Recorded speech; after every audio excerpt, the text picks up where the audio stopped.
We'd also like to congratulate the upcoming DAR, or not the upcoming, the acting DAR secretary, a very good friend of ours, DAR Secretary Bernie Cruz, who has just assumed the secretaryship of DAR. Also, this is also very timely, especially in the last few days, wherein we read in the newspaper that DAR was again in the news that if one candidate wins, that candidate will suspend all DAR conversions for the next 2 years.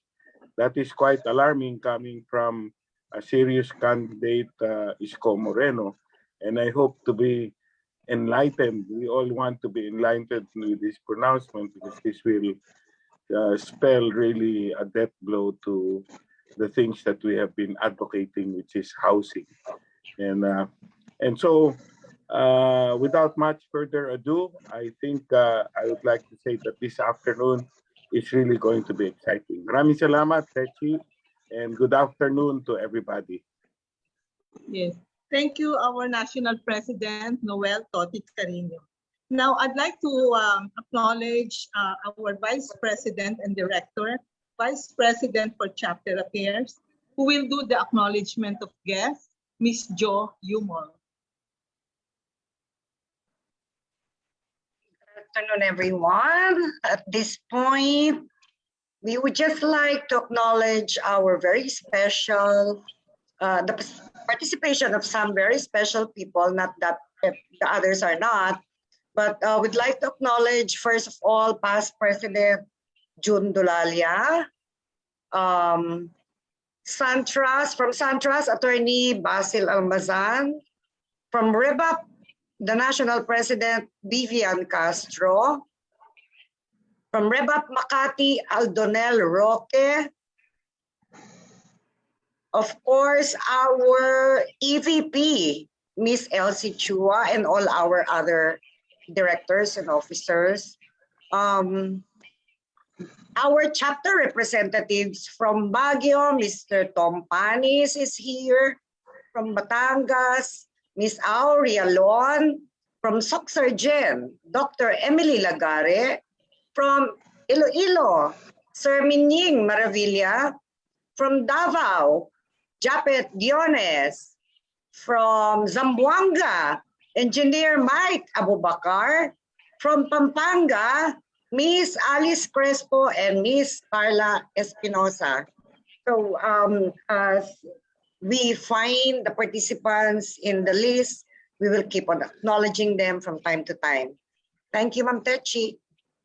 Yes, thank you, Jo. Can we now proceed with the introduction of our guests? Oh, sure. Okay. So at this point, and this is the reason why we are all here, I would like to introduce our special guest speaker for this afternoon. He is a product of public school education.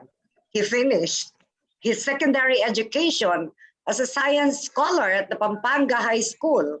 Kapampangan din, parang ako. He completed his degree in political science and his law degree at the University of the Philippines, where he was a national state scholar.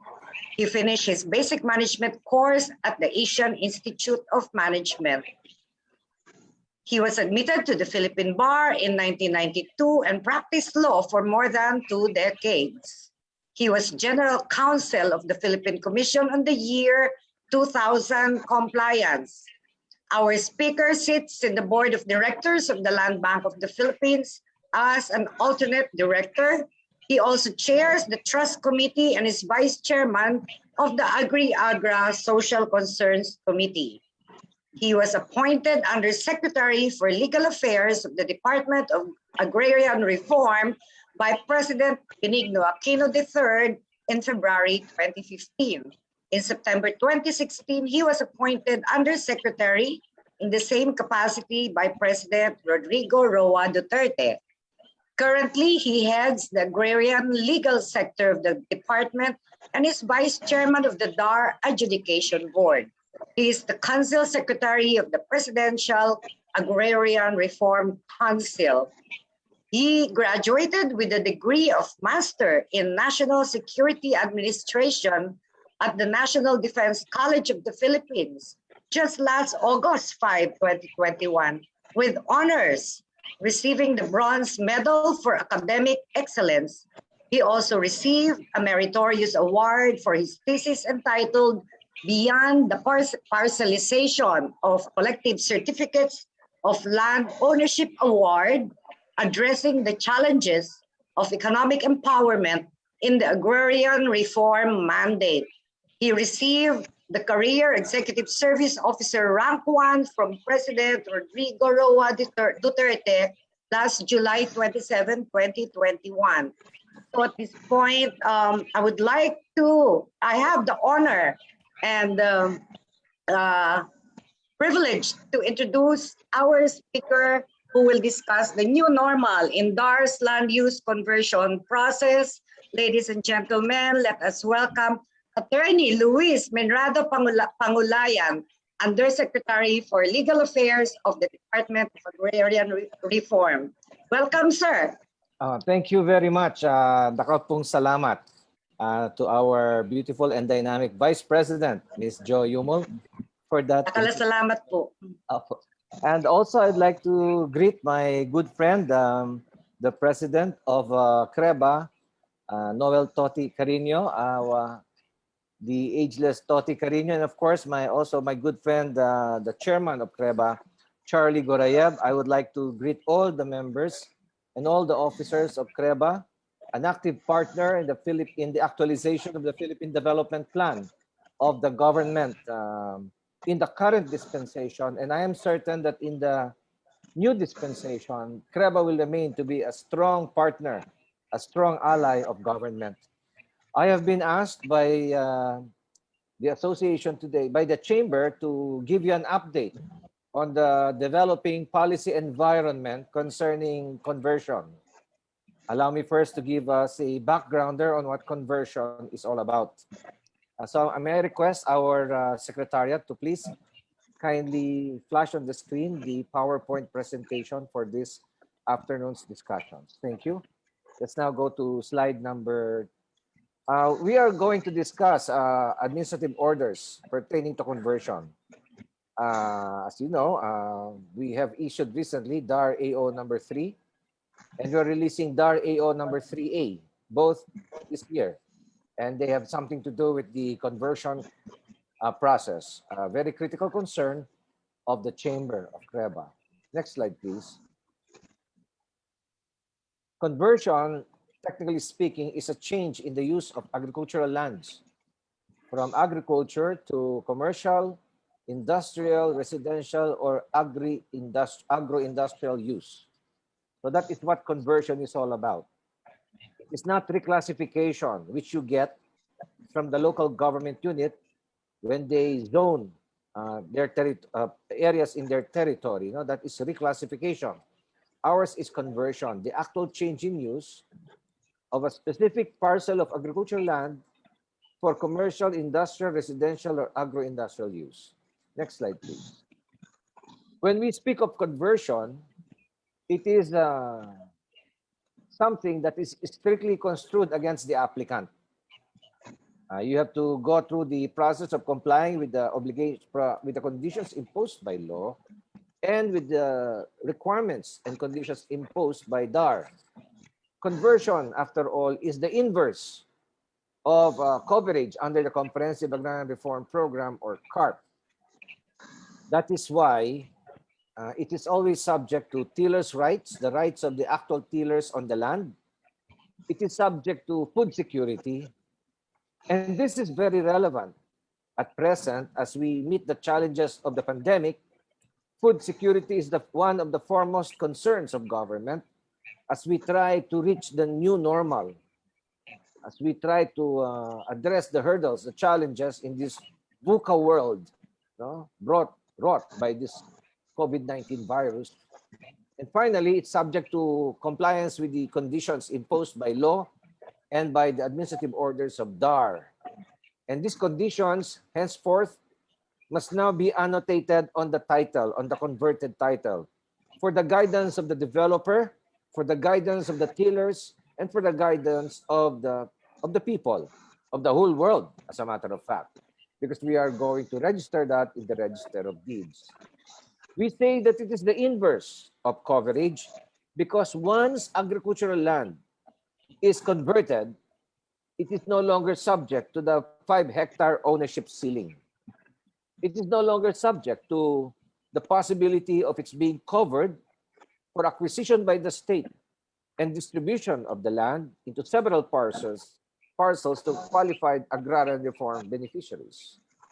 That is why we consider conversion as the very inverse of agrarian reform.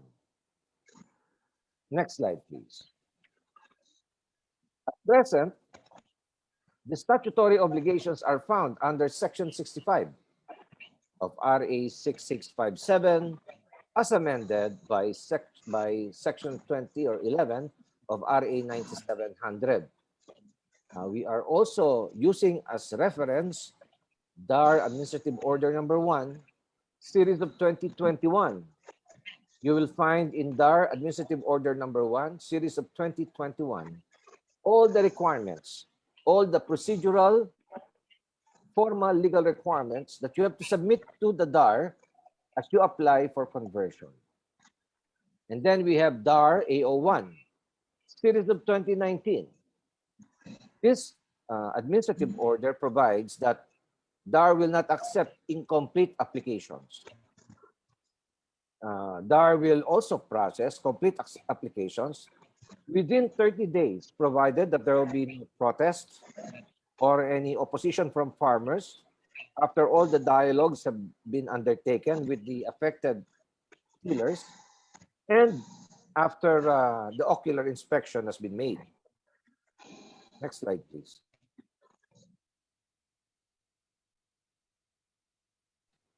When we speak about the new normal, we're referring to our new ways of doing things after the pandemic. Even during the lockdown of 2020, when the president declared the state of national health emergency, DAR did not stop with its services to the public. DAR did not stop the processing of applications for conversion. Under the new normal, we have accepted electronic filing. We have also resorted to the electronic issuance of orders and resolutions pertinent to applications for conversion. In the new normal, we have updated the filing fees, the bonds, and the inspection costs. In the new normal, we also changed the amount for the application bond and the performance bond.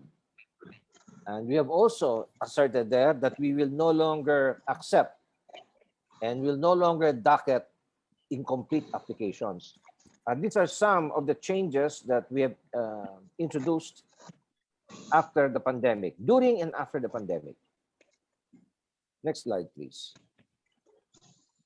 I would like to call the attention of the members of CREBA that as a result of our series of dialogues with the Department of Agriculture, also as a result of our deliberations of the interagency meetings conducted to streamline conversion, the Department of Agriculture, through Secretary William Dar, has agreed to cancel DA AO1 series of 2017 and DA AO18 series of 2020. This resulted to the abolition of the NTECLUM and the ARTECLUM. This is the National Technical Working Group and the Regional Technical Working Group under the DA, which was then processing all applications for conversion. If you will recall, during the time when we still had DA AO1 series of 2017, an applicant for conversion would have to go through the DA. And the DA will not issue its clearance, its certificate, until the applicant has completed the processing of its applications with the Bureau of Fisheries and Aquatic Resources, with the Sugar Regulatory Authority, with the Philippine Coconut Authority. There was a requirement in the past that as you apply for conversion, you have to pass through DA certification. In our estimate of the timeline, the time needed to process applications because of the various sub-agencies under the DA that an applicant must go through, it usually took a year or even more than a year to secure those certificates from the sub-agencies of DA. And after everything has been submitted, it will go through two levels of vetting. One is to the regional level, the RTECLUM. The final one is the NTECLUM, the national level. So as I've said, it was taking 1 year to 1.5 years for an applicant for conversion to go to DA before it can go to DAR. The comment in the past was it was taking more than a year for the Department of Agrarian Reform to process all conversion applications.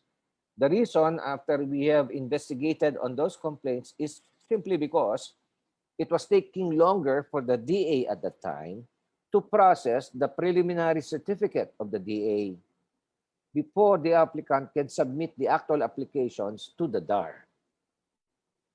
When Secretary William DAR decided to cancel AO1 2017 and AO18 2020, it resulted to the abolition of the NTECLUM and the RTECLUM.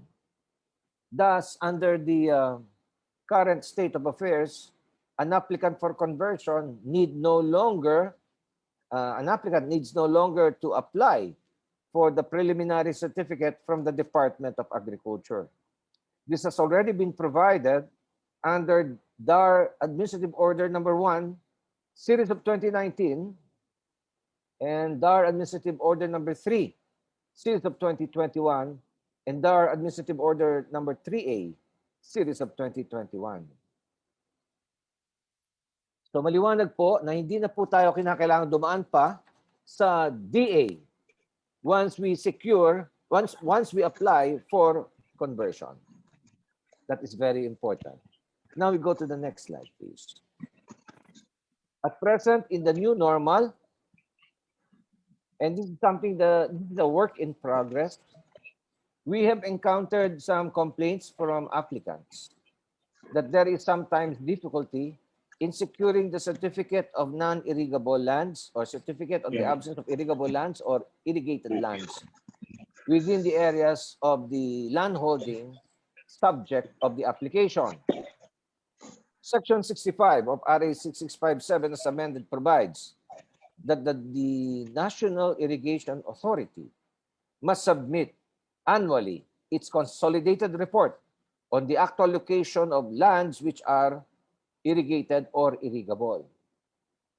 In order to streamline the process under the new normal, we requested the National Irrigation Administration to submit to us the consolidated report, which is, after all, a statutory obligation of NIA. We asked them to submit to us the consolidated report so that we no longer should ask for the NIA certificate.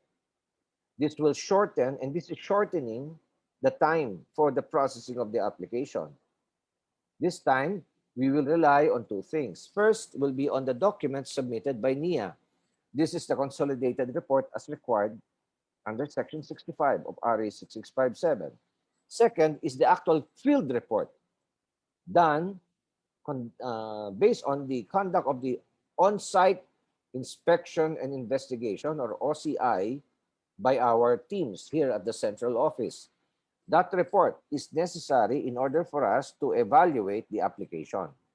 That report is specifically needed so that we can validate if the land holding is neither irrigated nor irrigable. This is important because Section 65 of RA 6657 provides that irrigated and irrigable lands are non-negotiable. I'm certain that most of our practitioners in the chamber, in the CREBA, are familiar with this requirement. So, since this requirement is very important, it is DAR itself which is doing it through its OCI bodies. And we are relying on the consolidated report.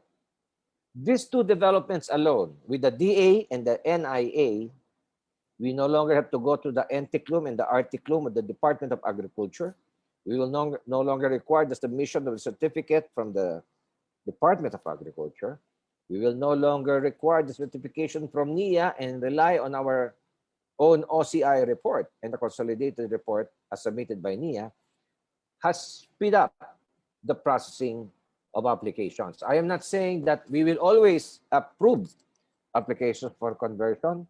What we are saying is that we will speed up, hasten the processing.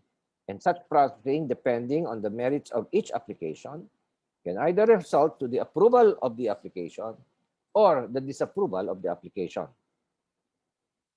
Now, about this irrigated lands. MC 54, series of 2019, provides for what are irrigated or irrigable lands. What are irrigated or irrigable lands? Irrigated or irrigable lands, and let's now go to the next slide. Under National Irrigation Authority Memorandum Circular number 24, series of 2019, irrigable lands are areas which are defined as land suitable for the conduct of agricultural activities, which require irrigation and which display physical features justifying the operations of an irrigation system. Next slide, please.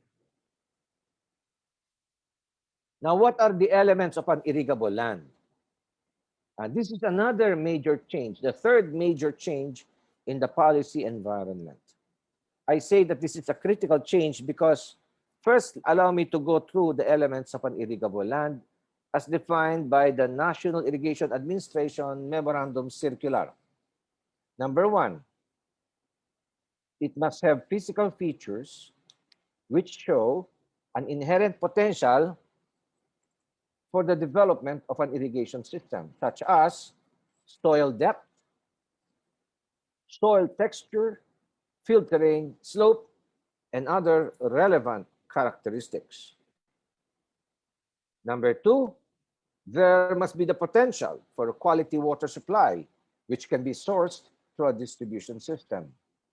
Number three, the land must be part of a serviceable area, which is within an actual and funded irrigation system, or which can be serviced with existing and operating irrigation activities. These are elements of an irrigable land according to NIA. Next slide, please. It must be within an area where the approved or adopted comprehensive land use plan passed by the concerned local government unit for surrounding or contiguous land holdings encourages or agrees to the conduct of agricultural activities. Next, there must be present qualified farmer beneficiaries or tenants willing to till the land and raise crops therein. These five elements are what constitute irrigable lands according to NIA Certificate MC, according to the NIA Memorandum Circular. I say that this is a major change because prior to 2020 or 2019, prior to 2019, because this is based on NIA MC 24 series of 2019, prior to its passage, what was stated is the mere presence of any of these five elements will make the land irrigable. We objected to that definition by NIA because, for instance, if that land holding has no service area for irrigation, but there are only tenants present in the area, and the four other elements are absent, still the land will be considered irrigable simply by the mere presence of tenants or tillers or occupants. Present, they have altered their policy, and this time, all of the five elements must concur before the land will be deemed irrigable. Okay, this is the guide.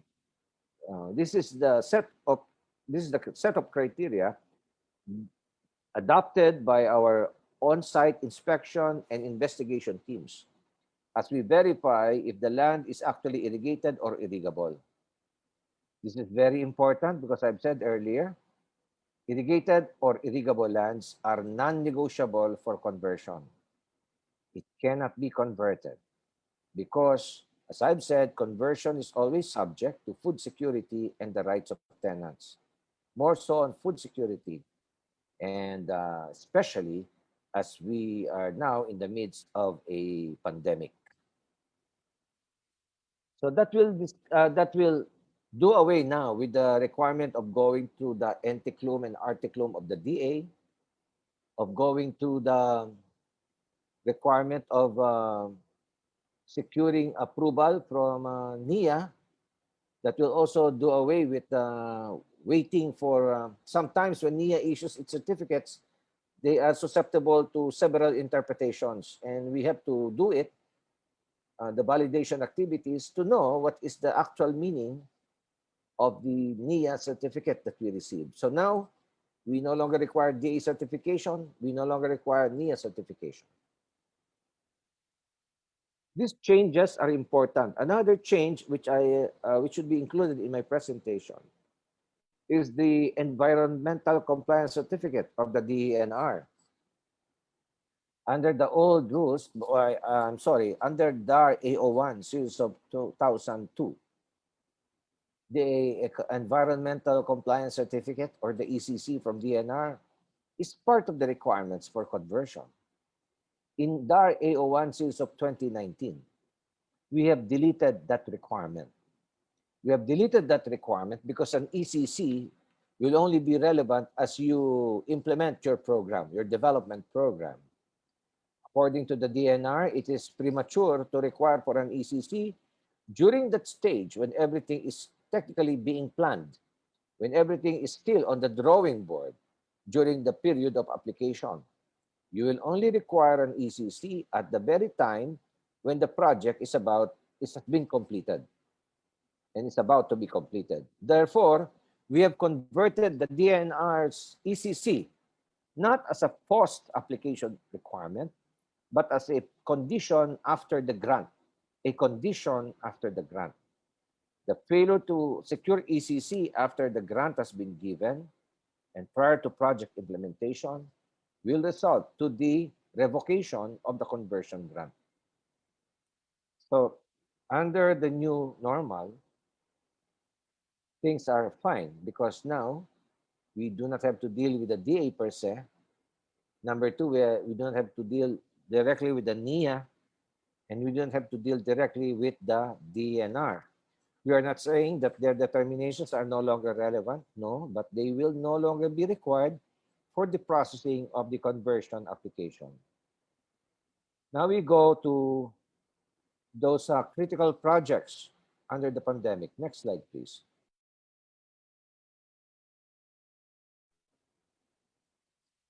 This is that portion where we touch on the new provisions of our policies, particularly under DAR 3, series of 2021, and DAR Administrative Order number 3A, series of 2021. Now, we are defining what are those projects. These are the following. Number one, excuse me. Critical projects are those which bring more benefits to the public or which is absolute or necessary in the community. So we are defining what are critical projects. In advance, let me tell you, we are defining critical projects because projects of this nature have a different set of requirements for approval for conversion. So what are critical projects? They are those which bring more benefits to the public or which are absolutely necessary in the community, to the community. Those which bring more opportunities to the residents in the community. Those which promote public use. Number four, those which boost the economy. Number five, those which alleviate the lacking economic needs of the community. If your project falls under or has any or all of these features, then your project can be considered as critically important, especially as we approach the new normal. We will be illustrating what kind of projects are we referring to under DAR AO3 Series of 2021. Next slide, please. Uh, when a project is critically important, DAR AO3 Series of 2021 have further revised the process and further reduced the requirements. No? One, of course, you have to apply for conversion either at the regional director if the land holding is less than 5 hectares, or you have to file it to the central office to our Bureau of Agrarian Legal Assistance, or BALA. In determining which office is the office where you should file your application, you have to look at, number one, the actual area of your land. Number two, if your project is situated beside similar projects of yours, because we will treat them as in its totality. So we have received some project applications for conversion based on projects less than 5 hectares. But if you look at the entire area, you'll see about 5 parcels of land at 5 hectares per land, coming to a total of 25 hectares, owned by one company or owned by a group or a conglomerate. DAR will treat that as one application, and thus any action made by the regional director on the mistaken appreciation that it is less than 5 hectares will be null and void. And this will have to be submitted to the central office for proper study. So when you try to determine total area of your land, make sure that you include the other areas which have already been developed contiguous in the site and to the area of the project site, and two, that you have no other existing projects in the area, because DAR will look at the universal picture in determining which office has jurisdiction. Wala namang pong pinagkaiba if it's being filed before the regional director or BALA. We are governed by the same rules. Sabi nila mas mabilis daw sa regional director dahil mas konti ang requirements. Hindi naman po. Kaya lang, everything is local. Mas madali ang processing. A second change in our policies is this, and this is very important. Under MC 54 and Executive Order number 72, both of 1998, if I'm not mistaken, in the attempt, as a result of the desire of President Fidel V. Ramos, former President Fidel V. Ramos, to harmonize Section 20 of RA 7160, otherwise known as the Local Government Code, on one hand, and Section 65 of RA 6657 as amended, the Comprehensive Agrarian Reform Law. There was a need, and there is a continuing need, rather, to harmonize the Local Government Code and the Comprehensive Agrarian Reform Law. This is done by MC 54 of FBR. President Ramos, in his ruling, said that the Comprehensive Land Use Plan, or the CLUP, and the Zoning Ordinance, or the ZO, are primary reference documents for conversion. Under DAR AO3 Series of 2021 and DAR AO3 Series of 2021, we are no longer requiring the CLUP and the Zoning Ordinance if your project is considered a critical project. Number 3, of course, in order for the project to be approved, the land should neither be irrigated nor irrigable. Number 4, it is always subject to the 5-year development plan. This is a statutory obligation under Section 65 of RA 6657. So it must be so clearly stated in the conversion authority. Next, if there are affected tillers, kahit na wala pong agrarian reform beneficiaries but mere tillers, you have to give them disturbance compensation. And then there must be a certification of its being critical, as a critical project, by the agency head. And then there's a certification from NEDA and RDC for projects on regional development. So these are, in essence, the elements or the requirements under the new normal as espoused under DAR AO3, series of 2021, and DAR AO3A, series of 2021. DAR AO3, series of 2021 has not yet been published. We have just completed the procurement for the publication service. We expect the DAR AO3A, series of 2021, to take effect, hopefully on or before the second week of December. Now, all of these requirements are found now under DAR AO3A, series of 2021. We now go to the next slide, please. As I've mentioned earlier, less than 5 hectares, it's the regional director which will approve your application. Of course, DAR AO3 and DAR AO3A and DAR AO1 series of 2019 may all be filed with, are all relevant, even if your paper is being processed in the level of the regional director. 5 hectares or more, it requires approval by the secretary. At present, the Secretary of Agrarian Reform does not sign any application for conversion. It is done by a land use conversion committee. The members of the LUCC, one set for conversion, another set for exemption, they are the ones who sign the approval or the disapproval of an application. They have the final say. It is a delegated authority by the Secretary of Agrarian Reform. All right. So again, as I mentioned, when you consider adjacent lots in determining area covered, please be aware that the DAR will look at the universe, no? And will consider adjacent lots with similar activities in your area. That is one sign that they will require that the application be submitted to the office of the Secretary through BALA and the Land Use Conversion Committee. Next slide, please. So we are talking here about the process of filing. So file it with the RD if less than 5 hectares.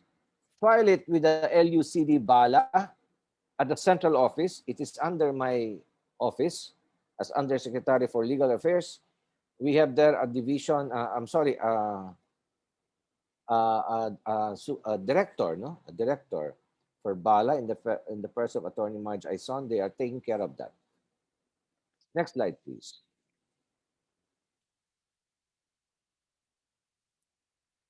So as I've said, in determining application, you will have to look at total area. All right. This has been taken up. Thank you. Next slide, please. We have already defined these things, what are beneficial and critical, no? That has been defined earlier. Next slide, please. Now we go to the exact type of projects which are considered critical. And this will be very interesting to the men and women of CREBA. Under DAR AO3 of 2021 and DAR AO3A of 2021, there are 5 types of projects. 1, agro-industrial projects. 2, low-cost or socialized housing. 3 is power generation or power distribution. 4 is water generation or water distribution. And 5 are telecommunications. No? So yan po ang mga critical projects. Next slide, please. These are specifically projects, the critical, socialized housing projects, energy projects, solar projects, water-related projects, lands acquired as national project sites under the Right-of-Way Act of 2015, RA 10752. Under RA 10752, if the land holding is critical for a specific government project, even if that is agricultural land, it may be acquired by the agency through negotiated sale before going to court for involuntary proceedings. Another example of projects which are critical are the resettlement sites for those whose lives have been affected by natural disasters. And finally, we have agro-industrial sites.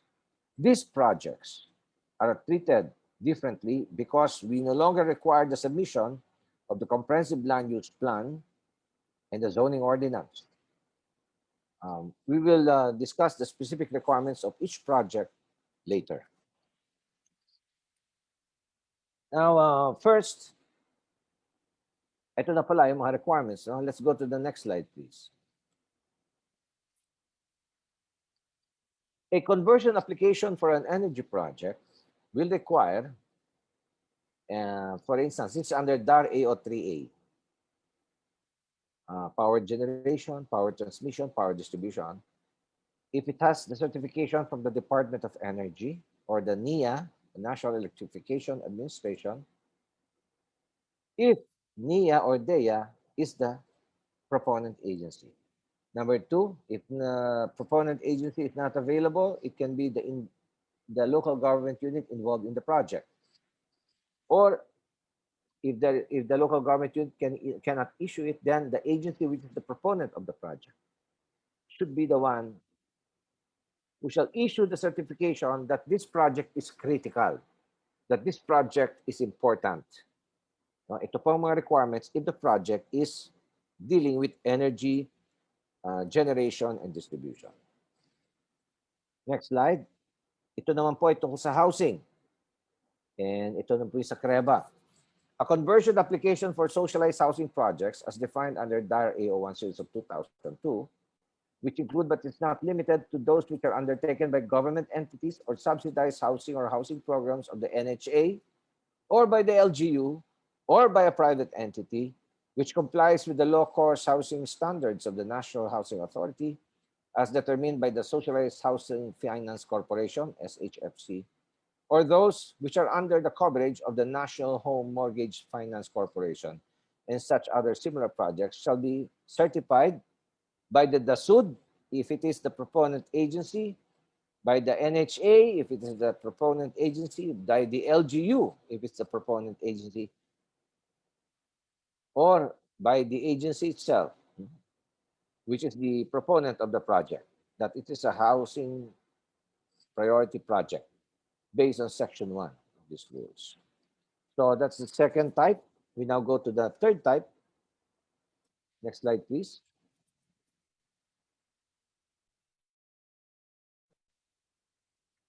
Telecommunication. A conversion application for telecom or areas shall be certified by the National Telecom Communication if it is the proponent agency, or the DICT if it is the DICT acting as the proponent, or the LGU involved if it is the proponent, or by the agency which is the proponent of the project that is a priority telecom project based on Section 1 of these rules. So, tatlo na po yan, no? We have three kinds of projects. So this is the third type, telecom. We now go to the fourth type, water. A conversion application for water-related projects in accordance with state policies under the MWSS certification, RA number 6234. Or infrastructure flagship projects as provided on water security under AO number 32 of the Office of the President, which was passed last August 26, 2020. Such projects shall be certified by the MWSS, if it's the proponent agency, by the LUA, if it is the proponent agency, or the LGU, or the agency which is the proponent of the project, that it is a priority water project based on Section 1 of these rules. Next slide, please. A conversion application for settlement or relocation sites for disaster-stricken areas for displaced informal settlers shall be certified by the NDRRMC, if it is the proponent agency, the LGU, if it is involved in the project, or any other agency which is the proponent of the project. So these are the certification needed for relocation sites for those who have been affected by disasters. Next slide, please. A conversion application for the use of agricultural lands acquired under RA number 10752, Right-of-Way Act, a site for national government infra projects shall be certified by the proponent agency. This can be the DPWH, the Department of uh, the Department of Transportation, the NIA, and others. It can also be the local government unit involved in the project, which will certify that the project is a priority infra project based on Section 1 of these rules. Now, we go to agro-industrial. Siya sabi po ng mga tao, di ba agricultural land dyan, nagtatanim ka dyan ng palay, nagtatanim ka dyan ng gulay, nagtatanim ka dyan ng tubuhan. Paano kung gusto nating ang mga iba't ibang magsasaka magsama-sama at para magkaroon ng economies of scale, they'll set up their own bodega, they'll have their own facilities, they'll house their own facilities, and then they will contact the market, they will deal with the market as one juridical person, form a cooperative, etc. Now, a conversion application for an agro-industrial project. And this is done in order for ARBs to pool their resources, pool their land, pool their efforts at capital. Tapos, they come up with different activities, no?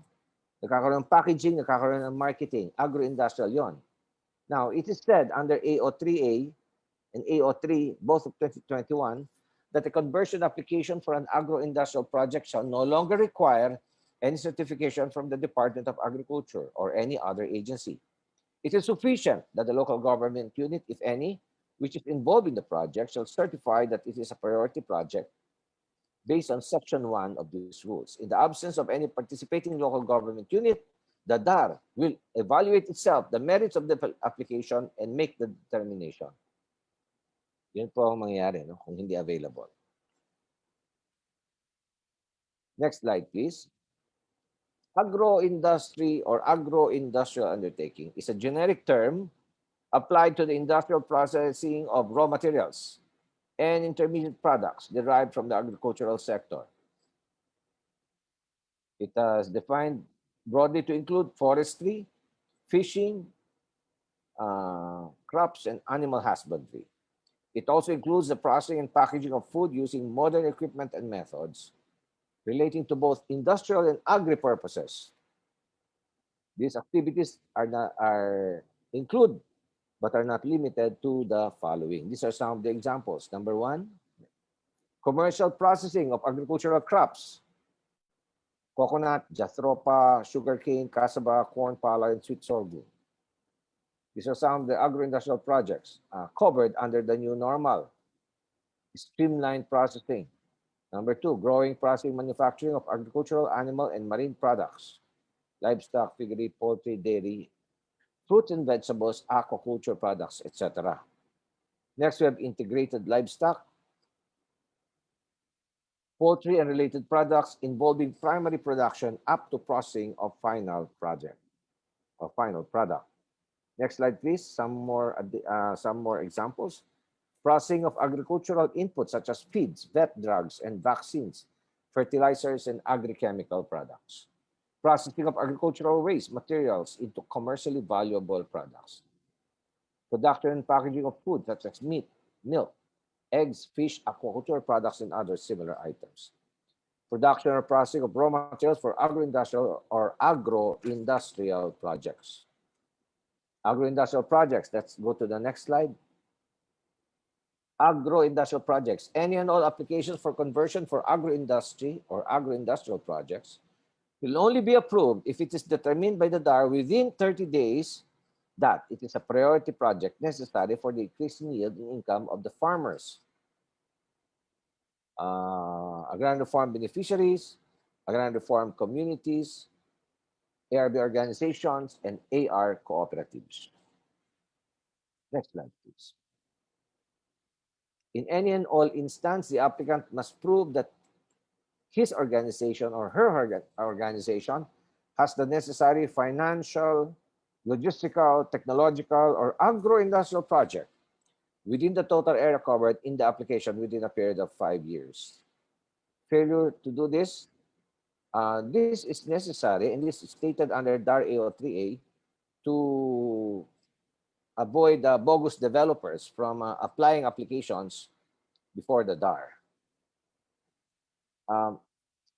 That is important. Now we go to a new concept, under the new normal, if we have speed up the processing, if we have become more realistic in our requirements, if we have addressed the concerns of Artalo on the Red Tape Act, there's another concept here relevant, but not this, related to conversion immediately. Next slide, please. This is illegal conversion. Illegal conversion. To constitute as illegal conversion, it is sufficient that there is an attempt or an actual change. No, an attempt to change or an actual change in the use of the land from agri to residential, commercial, industrial, and other non-agricultural activity without a conversion grant or without a clearance based on the requirements under Section 65 of RA 6657 as amended. Next slide, please. The intent to avoid the application of RA 6657, the Comprehensive Agrarian Reform Law, and dispossess a tenant of his land as provided is already illegal and it's punishable under Section 73 and 74 of RA 6657 as amended. It is established from the following instances. Number one, there is illegal conversion when an agricultural land is developed without a DAR conversion order. Finished. Number two, when the agricultural lands being converted is already irrigated or irrigable, illegal conversion na kagad yan. When there are farmers, farm workers, or tenants on the landholding who were adversely affected by the conversion. When there is land activity such as but not limited to construction of perimeter fence, fencing on the landholding, earth filling equipment, earth dumping, earth moving, digging, and quarrying. Then other analogous circumstances. This is important because in the previous formulation under Section 73 and 74 of RA 6657 as amended, if you develop lands into agricultural lands for residential, commercial, industrial use, you are not immediately guilty of illegal conversion. Because RA 6657 provides that one must prove the intent to dispossess a farmer and the intent to violate agrarian reform laws. And the third element is developing the area without DAR clearance. Our assertion with the Department of Justice, because we've had several talks with them, is that you cannot use as elements of a crime the intent to dispossess and the intent to violate the law, because that is not exhibited by any outward acts, by any physical activity. Thus, you are staying within the subjective phase and not on the objective phase in the continuum of the commission of a crime. You cannot measure intent. You cannot determine intent. While those intents in the mind and in the heart of the person has not yet manifested itself through overt acts, from covert to overt, from subjective to objective. So, tinanggal na po natin ang element of intent to prove violation of a law, and the element of intent to prove that you are dispossessing a farmer. So tinanggal na po yan, and instead we are now saying na it is already sufficient for you to be doing any of these things. No, you need no longer prove intent. The prosecutors are more amenable to this kind of definition because it is difficult to prove the elements of the crime when two of the three elements have something to do with intent. To the lawyers in the chamber, you cannot prove intent until such time that such intent became the motivation for the commission of acts or omissions. So from the subjective phase, it becomes the objective phase. That's the time when you can prosecute and hold them accountable criminally, civilly. So from the subjective, magiging objective. So pag tumawid na po yan, it becomes unequivocal, they become liable for illegal conversion, which is a crime punishable by 6 years and 1 day to 12 years and fine. No? Fine. Actually, kailangan maayos na yan kasi meron ding bagong definition sa isang batas on illegal conversion naman. Illegal conversion. Premature conversion, I'm sorry. premature conversion. All right. Next slide, please. I am showing here the fact that the grant of conversion is always conditional. That is very important. Conversion grant is conditional. For instance, you have a conversion application and it was granted in the regional level. But then some farmers or some other individuals would question it. They would file an action before the regional director. If they go to the level of the regional director will act on it and perhaps uphold the validity of your conversion grant. Still not satisfied, the farmers or the tillers or any oppositor will elevate the matter to the office of the president to question the decision of the secretary. If the OP decides again in favor of the conversion grant, the tenant or oppositor can still elevate the matter to the courts, either to the Court of Appeals or the Supreme Court.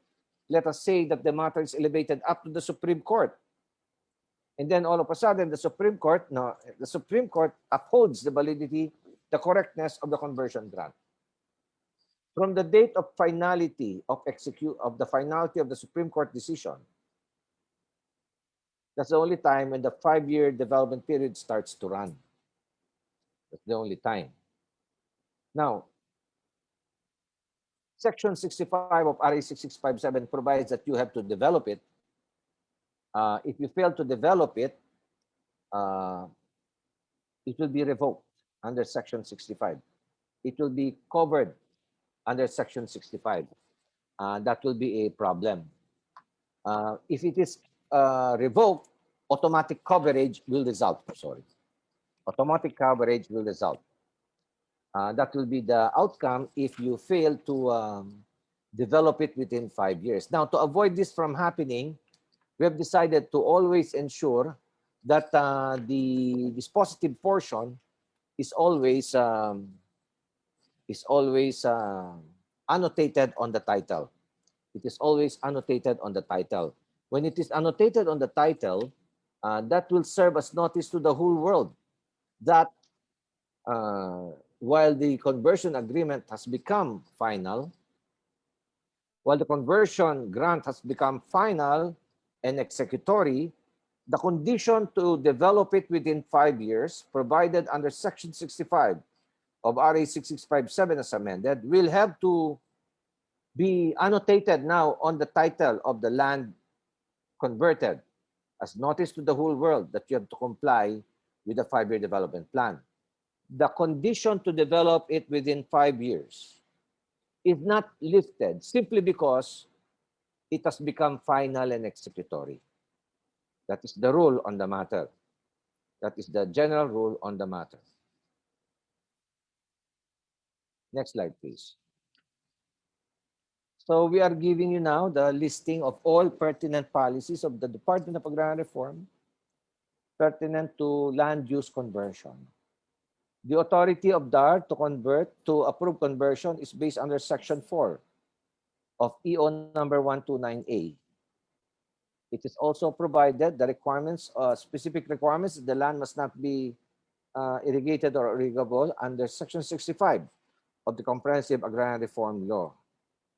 DAR AO1 Series of 2002, as I mentioned earlier, provides for all the submissions, all the documents that must be attached to the application. DAR AO1 Series of 2019 removed the ECC of the DNR as a requirement. It also mentioned the DA certificate will no longer be required.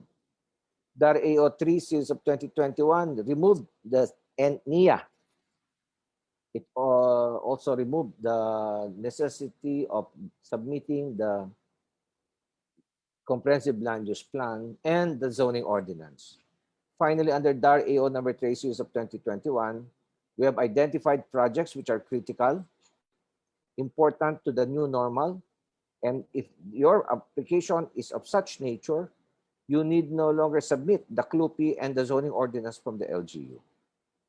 Instead, you will be evaluated by the on-site inspection investigation team of DAR, and everything will be processed based on your submissions.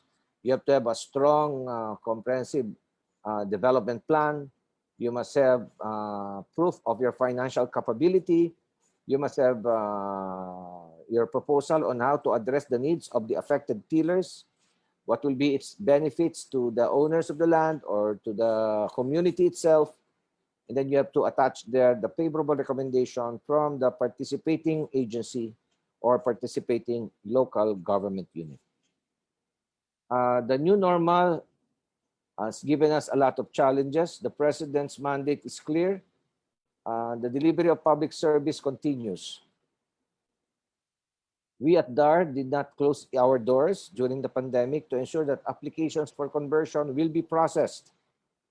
Not that everything will be approved. We will approve the meritorious applications. We have identified the critical projects because they're needed in the pandemic. They are very important in the pandemic, and we are also emphasizing on the need to make sure that everyone is aware that the conversion grant is always conditional. We have mentioned earlier that we will that we have increased the amounts, no, for the filing fees, the bonds. I think that's just but necessary in the light of the fact that we are doing it for the first time since 2002. No, we have changed the amounts we have updated the amounts. No, it's still within cost. I don't think that your bottom lines will be affected simply because of the changes we made on the filing fees and bonds. Conversion is the inverse of agrarian reform.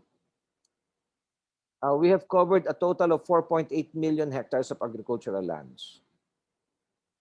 Total converted lands is about 50,000, or only 10%. Is at 10%, 0.01% of total land holdings covered under the program. Hindi naman po ganun katalamak ang approval ng conversion.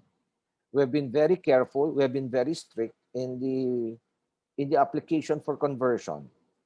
We only grant applications which are meritorious. It will not be accurate for us to say that our policies encourage conversion. No. As a matter of fact, based on our policies, we have removed the elements of intent in the prosecution of the crime of illegal conversion or obstruction of agrarian reform laws. We have removed some of the requirements, not to speed up the process, but not to ensure that it will always be approved. No, that is not true. The President Totti mentioned earlier about this plan to have a moratorium on conversion. Well, from what I remember several years ago, and this was questioned by CREBA, the Secretary of Agrarian Reform in the issued Memorandum 88 imposing a moratorium on land use conversion. Perhaps to be more accurate and to be more responsive to the needs of the times, we should all rally behind the need to ensure food security. Because in food security, we address an urgent need in the pandemic. But we cannot ignore those urgent projects for telecom, water, power, housing, and agro-industrial projects. These should be encouraged because this is what we need in the new normal. So you are balancing the interests here.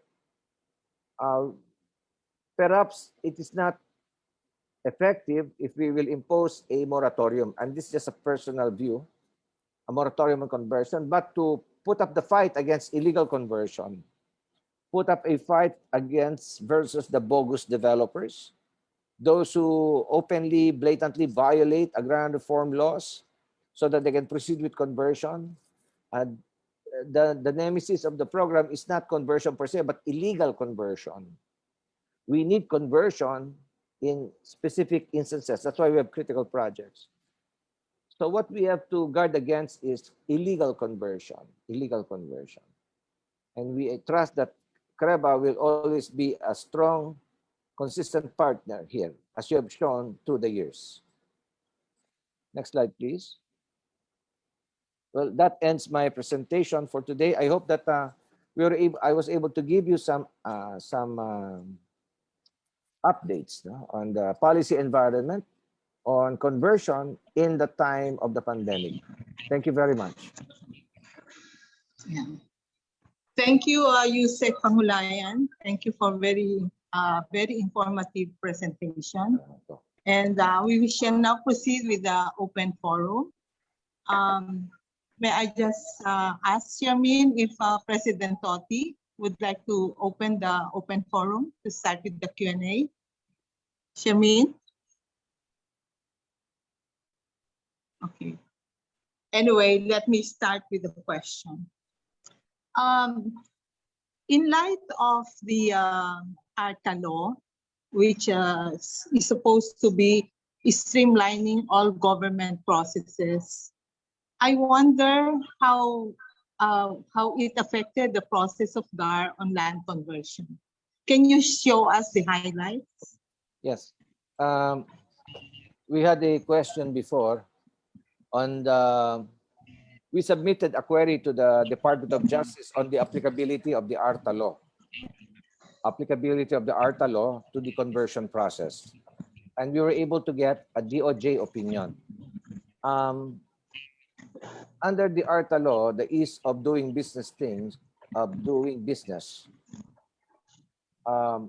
are three types of transactions. It should be done in 5 days, 10 days, and 20 days. No?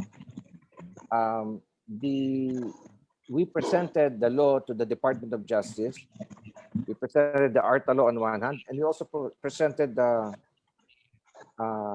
Republic Act 6657 is amended. RA 6657 is amended that all actions before DAR must be acted upon, must be processed and approved or disapproved within 30 days. Within 30 days, provided that the application is already complete. We have submitted to the Department of Justice our policies that we do everything within 30 days from the time na completed na po ang application. The DOJ answered, issued a DOJ opinion saying that the ARTA law timelines of 20 days, specifically yung 20 days, does not apply to DAR in the exercise of its quasi-legislative and quasi-judicial powers. DAR has its own timeline, and that is 30 days from submission of completed requirements. So we are still going with 30 days, and that is what is provided under DAR AO 1 series of 2019. All applications must be acted upon within 30 days. Provided po na number 1, completed ang mga requirements. Number 2, nasa DAR na po yung final report ng on-site inspection and investigation team. Number 3, nakumpleto na po yung dialogue sa mga magsasaka kung meron man. If these 3 elements have been complied with, that is deemed submitted, the 30-day period starts to run. Ganun po ang mangyayari. The DOJ opinion, actually it's dated May 27, 2020. It is a DOJ opinion number 38 series of 2020. And Secretary Maynard Guevara, and it was I who wrote the query, according to the Secretary, Department of Justice Secretary, applying the, I will quote, applying the said rule on statutory construction, this department agrees with the position of DAR that the processing periods or timelines under the Ease of Doing Business Act do not apply to the resolution of agrarian law implementation, special agrarian law implementation, including conversion, and DAR adjudication cases, which are in the exercise of DAR's quasi-judicial powers and are therefore of a different nature than those transactions within the scope and coverage of the Ease of Doing Business Act. So that was our the latest word on the matter. But just the same, we have the 30-day period as provided under RA 6657 and DAR AO1 since 2019.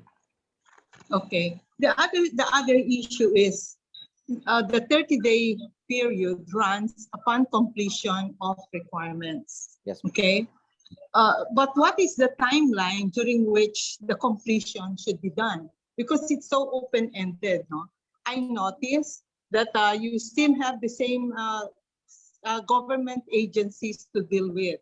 No, you still have ano ba yung na-simplify yung dun sa completion of documents, kasi yung approval medyo manageable yan. We would understand. May question, may concerns, we understand.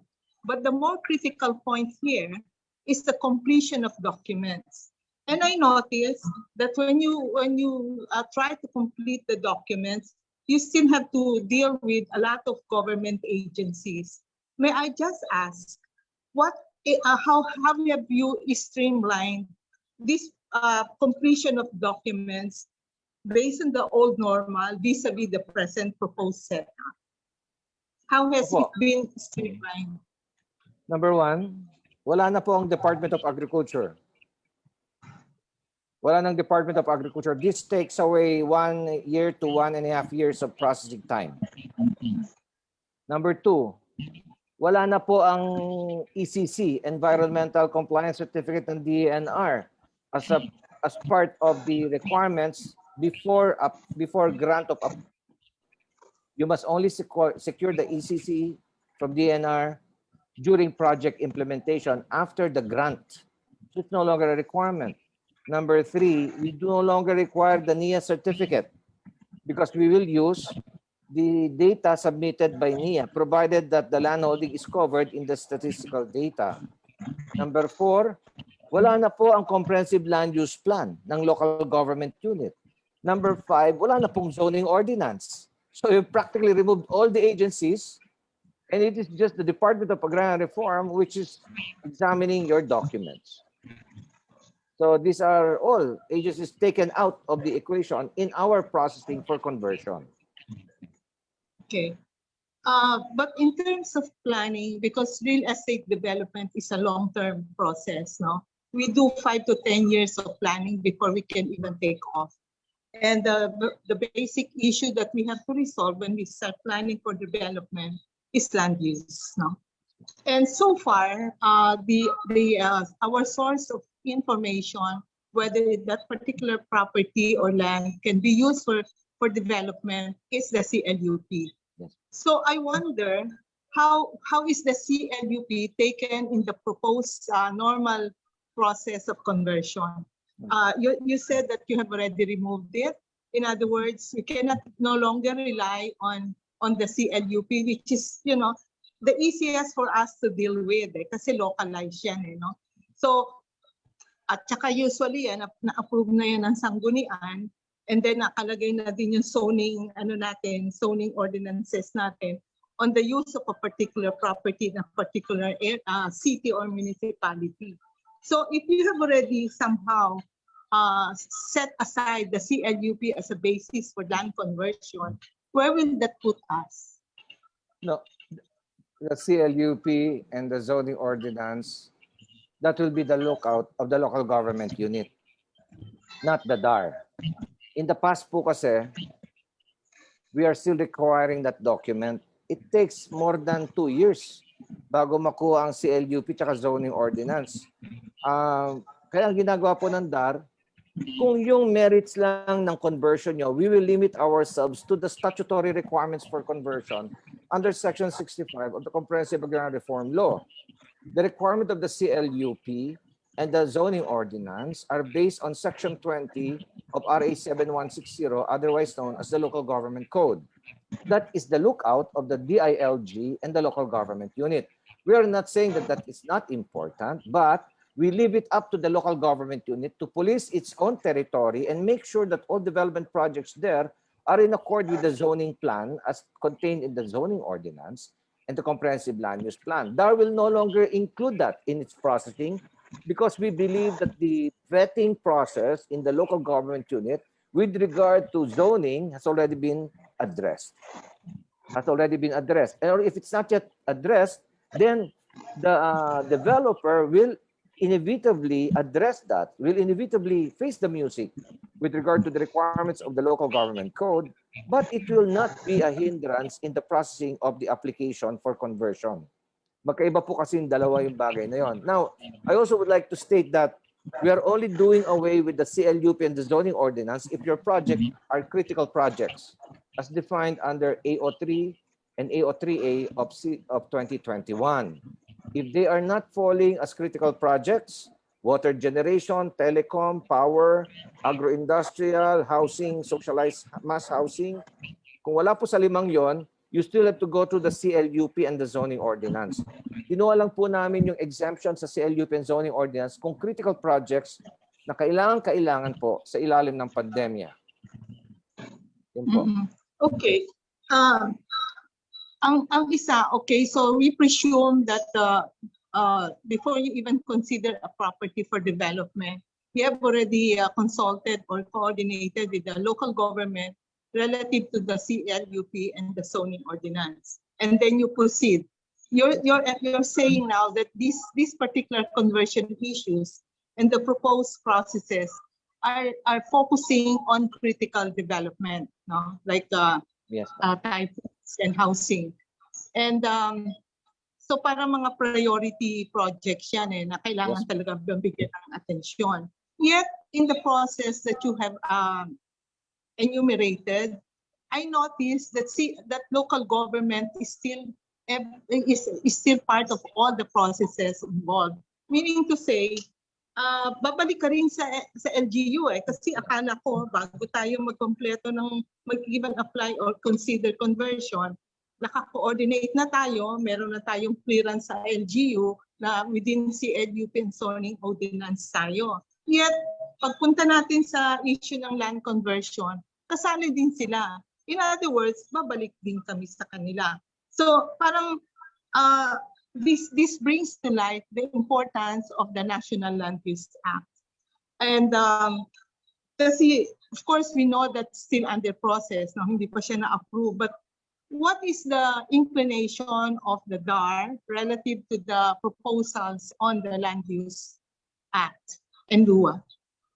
We are in full support of the National Land Use Act. Before I answer that, it is the lookout of the developer to comply with the other requirements of other agencies which has their own respective mandates to fulfill. For instance, we will no longer concern ourselves with the requirements of the local government code because the local government unit concerned will take care of that. Indeed, the developer must go to the local government unit, must secure the zoning clearance through the CLUP and the zoning ordinance. So at least we are no longer requiring that for critical projects. Wala na pong ECC dahil sabi namin, project implementation phase yan. In the old days, we require all of these things. But now, we just look at your 5-year development plan, your feasibility study, the certificate of non-irrigable lands in the area, etc. So, mas mabilis na ho. Because in the past, hindi na namin hihintayin yung mga papeles na yun eh. We can proceed. And then we will just leave it up to the developer and the local government unit to comply with the other requirements on reclassification because reclassification is different from conversion. Reclassification is under the local government code. Conversion is under the Comprehensive Agrarian Reform Law. Now, with regard to the National Land Use Act, we have full support for the National Land Use Act, but we would like to emphasize that conversion is not simply reclassifying. Conversion is not simply urban development. Conversion has something to do with the implementation of the social justice program of giving land to the landless. The moment you convert agricultural lands, ang una pong mamamatay dyan, pwedeng tamaan, ay food security. Ikalawa po yung karapatan ng mga magsasaka. Kailangan pong bantayan yan. Hindi po yan kaya bantayan ng isang ahensya katulad ng Department of Human Settlements and Urban Development. How can you expect an agency devoted to urban development protect the lives of the agrarian reform beneficiaries? That will come from a different plateau, that will come from a different mandate, that will come from a different stores of expertise and experience. The SUD and DAR can help each other through projects. If there is a housing project, let the SUD back it up with a certificate, and the conversion grant will be application will be approved, no? If the SUD is there. The National Land Use Act is fine, but we must still be on guard to ensure food security, to ensure that the rights of tillers are protected. There are some recommendations from agencies like NEDA to transfer the conversion approval or authority to the SUD. We objected to that. I even prepared a position paper against that. And we are still in the process of working on that on those provisions. The SUD admits that they don't have the technical expertise on guarding against illegal conversion. Pwede po kami magtulungan. Nag-uusap po kami ng DASUD. Pero ang NEDA, gusto nilang streamline yan. Ilipat na lang daw sa DASUD ang conversion. I don't think that fits into the mandate as provided by the Paramount Law. There will be some serious challenges in the Constitution. Legal grounds, constitutional grounds. Yun lang po. Pero okay po ang National Land Use Act. We fully support it. Well, okay. Thank you very much, Yusek. That was very informative. Our concern is still, like parang walang na-streamline, parang pareho pa rin. Ang dami pa rin agencies, ang dami pa rin kakausapin, and masyado pa rin open-ended yung compliance with documentation. Ma'am, sa usapin po ng conversion, wala na nga pong ibang ahensya sa conversion. Wala na pong ibang ahensya sa conversion kundi DAR.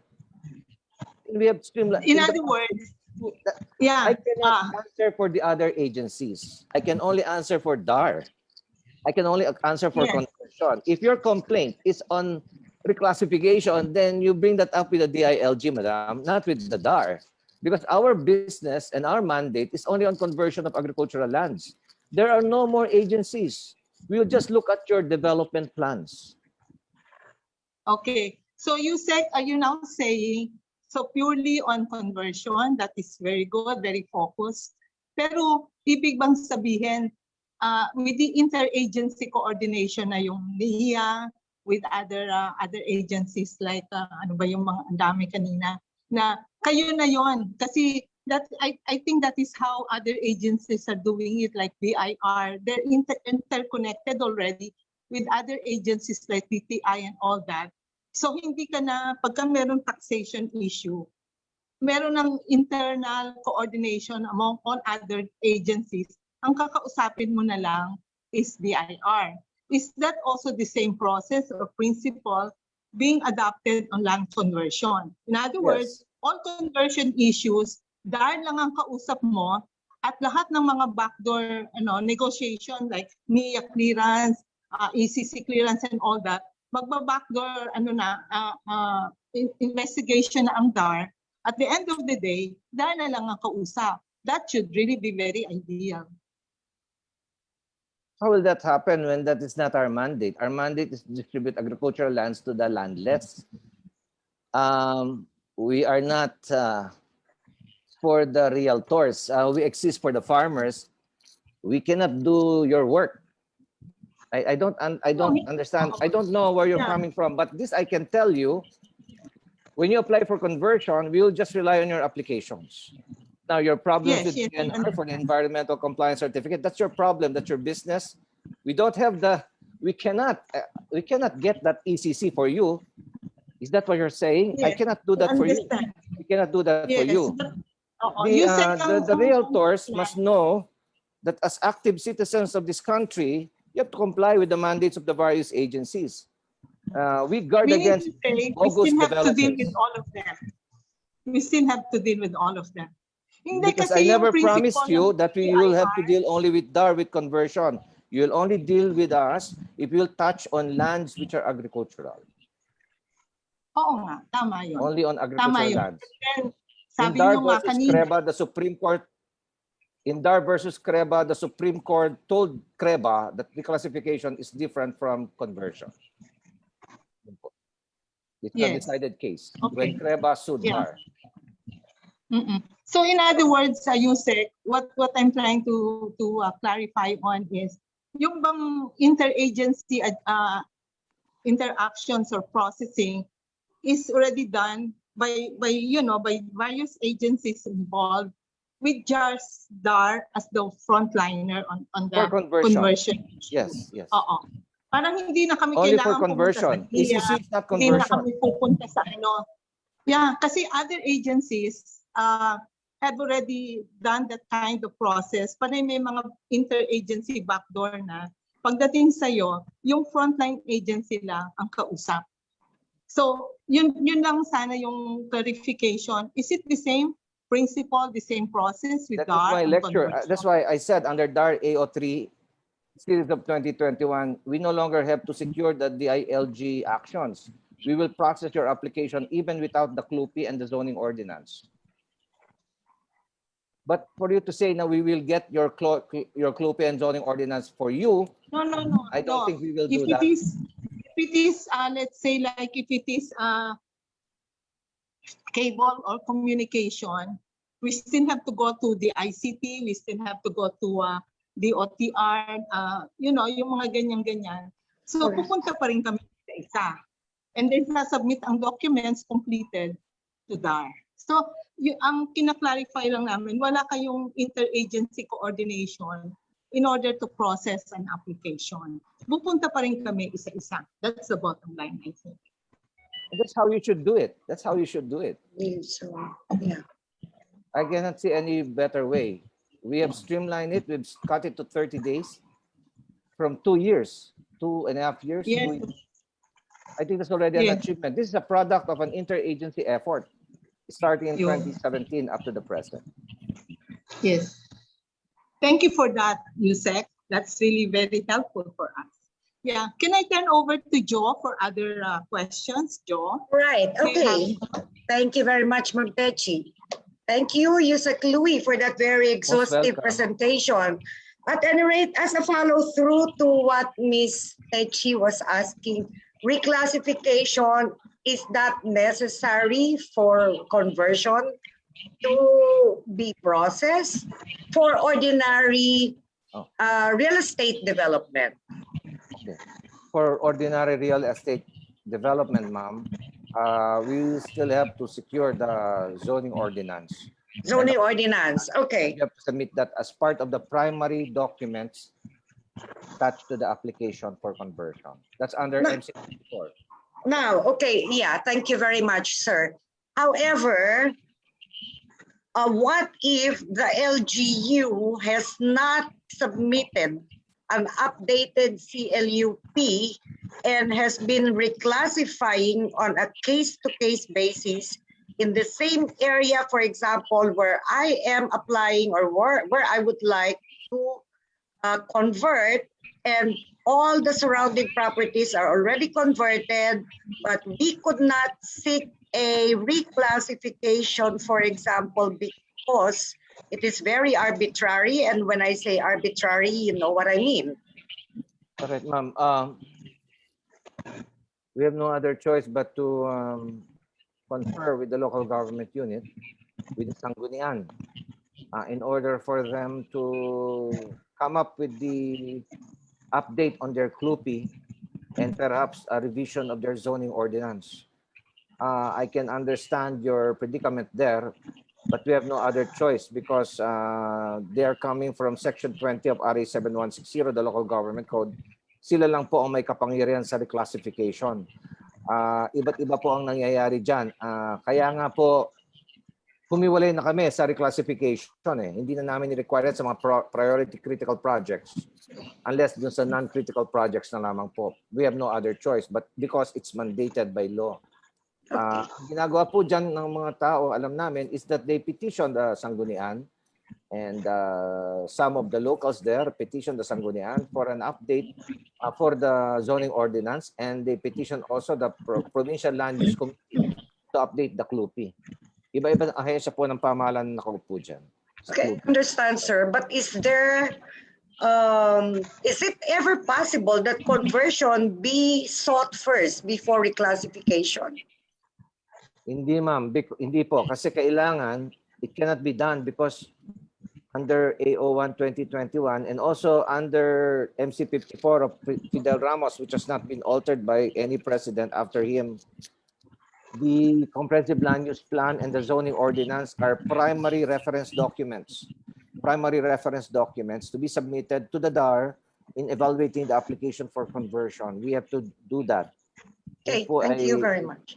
Yes, ma'am. Thank you very much for the clarification. Okay, I would now like to move to the questions which I have not been able to filter. So I will just read them and perhaps just very briefly, Yes, ma'am. if we can address the questions. I may probably know the answers to some, like this one. Is the zoning reclassification ordinance by the LGU convert the agricultural land to residential use? Okay, so of course it's different, no? Hindi po. We've already addressed that just Yes, now. Okay, will the improvements introduced to the property automatically tag the applicant as doing premature conversion? If so, will the application be automatically denied and the cash bond forfeited, or will the application still have a chance to be granted an approved application despite the presence of the premature conversion? Yes, it may still be granted. It's a matter of proving to the evaluators that it was not done in bad faith. Na it was, of course, sabi niyong good faith, sabi naman nila, no one is excused from compliance with the law. No, ignorance of the law excuses no one from compliance therewith. However, notwithstanding that, it will be a function of context. You have to prove to the evaluator na hindi naman bad faith yan, hindi naman talamak na pag-disregard ng laws. It was nagkamali lang perhaps an error in the application of the law. There will be some consideration dyan. Nagkakaroon naman po ng consideration sa mga ganyang problema. Okay. Hindi naman po, it doesn't automatically result to denial of the grant. Okay. Unless widespread po talagang pag-ignore ng batas. Yeah, good to know that and good to hear that. In this relation, I remember in our classes on the executive program in real estate management that we conduct, CREBA conducts with the LaSalle College of St. Benilde. One of the groups actually worked on a project study of subdividing a huge agricultural land into mini agricultural, well, they call it luxury farms, no? With the plan, or yeah, with the plan of developing, of course, farmlands, but when houses are built, is there still a conversion necessary for such projects? Yes, ma'am. If the project is all about the continuation of the agricultural activity, Yes, but there is no need for conversion. maybe just change the produce into something that is more viable for a luxury farm, but still the general purpose is luxury farm. But if we incorporate, perhaps Mediterranean type of houses in the farm lots, is a conversion necessary for that? The moment you introduce, if portions of the land are used for housing, then that portion is non-agricultural. Therefore, it will require conversion. In So? applications, they will look at the totality of the picture.